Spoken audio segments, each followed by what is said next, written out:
look out there. Sit down. Sit down. Boy, you sit down. Hi, I'm Trevor Bojang. I'm here to talk to you about some tips to beat this recession we got going on.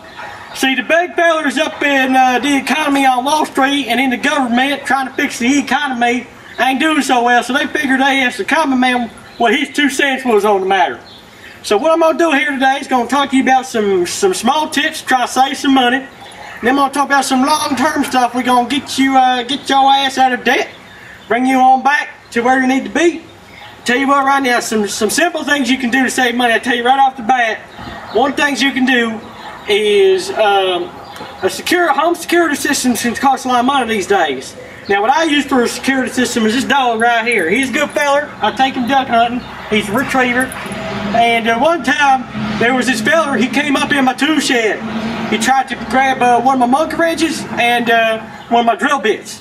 So I said to him, I said, Leroy, you sick him, sick that son of a bitch. And he looks like he's big and dumb, but he sure can't bite. He bit this fella right on the gooch. And if you don't know what the gooch is, it's this spot between your ass crack and your ball sack. And he just latched on and wouldn't let go until he gave me the drill bit back. So that's what you can do for security. Now another thing I want to tell you about is I got a sprinkler system set up right there. Now not only does that water the lawn, but that's where I take a shower. So there's a lot of things people do in the home that they just don't think about. You got to think. In order to get through the depression and the recession, you got to think. Another thing I like to point out is even if you're low on money and you think you need a social program, my experience, the best social welfare program is a job. Now I lose my job, I find my job a lot of times. You find odd jobs around the town, but as long as you're working, you're making money, and you gotta try to save it. And I used to have a plumbing system. Now see what happened was I had my septic tank overfilled, spilled all the shitter into the yard because I was dumping the shitter in my trailer.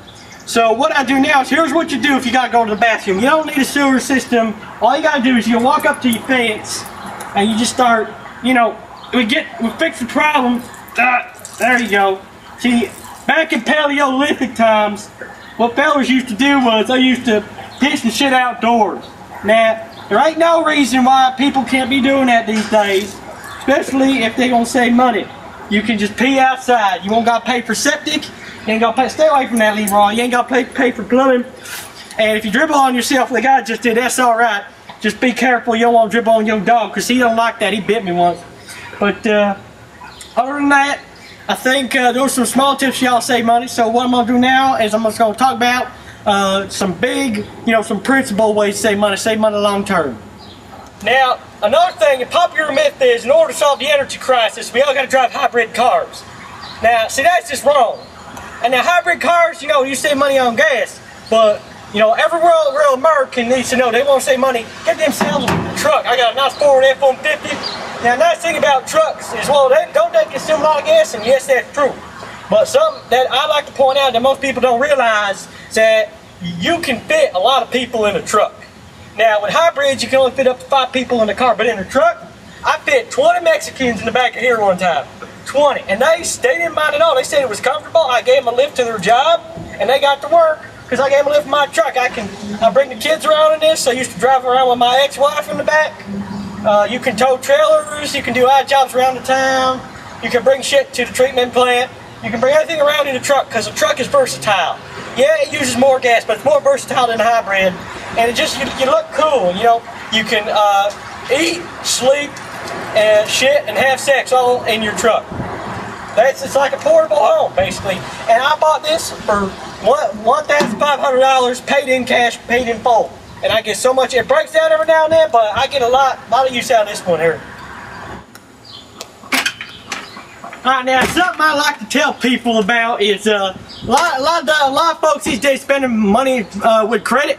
The problem with credit is absolutely no reason you ever need to buy that thing in credit. The reason for that is you're basically spending money you don't have to buy shit you don't need. Everyone go around thinking, I gotta buy more shit because I gotta get what the next asshole down the street got and I'm gonna be more happy. So, see, now I ain't got much, but I'm pretty goddamn happy. I work upwards 60 hours a week. I ain't got that much, but you know what? It's pretty fulfilling, y'all ask me, because it ain't that bad. But even the term good credit, all that means is you train yourself to spend money you don't have. Now, something you can do is you pay for everything in cash. Do not use credit cards. They get you with the interest rates, and you accumulate a lot of debt over your lifetimes, and that's you spend your whole life paying it back. Now, some people say, man, Trevor, I can see that with the little things. What about buying a house or buying a car? You can buy a house and you can pay for a house in all cash. I bought this house. I paid for this in full. I paid for this with money I've been saving in the back of my truck that I just told you. See, two work together. You can pay for stuff like that. And they think, okay, well, maybe I can buy a house without credit. And then I already got past them buying, you go to the grocery store, pay in cash. You pay with credit when you go to the grocery store, you don't feel it. You spend your money, you go to the grocery store, it hurts. It hurts your pocketbook.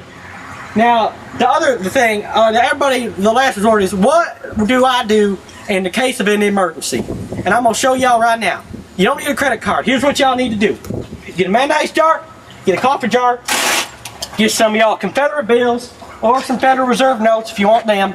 And I buried them, I think right here, because this is where I buried my last dog, in y'all's backyard. And I'll strike gold at some point. I remember burying that.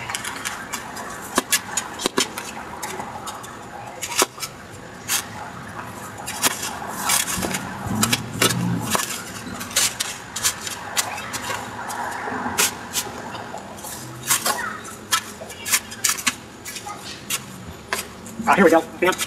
Yeah, I think I hit dirt. I think I hit taters, folks. Yeah. Pull it on out. See what we got in here. See, if my truck breaks down, someone breaks into my house and I shoot them and I got to go to court and pay for a lawyer, I don't use a credit card. I buy shit buried all over the yard, insulation inside the house. So you just look right in here. Oh, my old wallet's in here. I just found my old wallet, folks. My old Social Security card probably in there, but there's upwards of, I've got a lot of bills in here. So that's all the time I have for today. Follow these tips, you'll bust this recession. And you'll be living a lot better, a lot more fulfilling life. This is Trevor Bojang. Y'all have a nice day.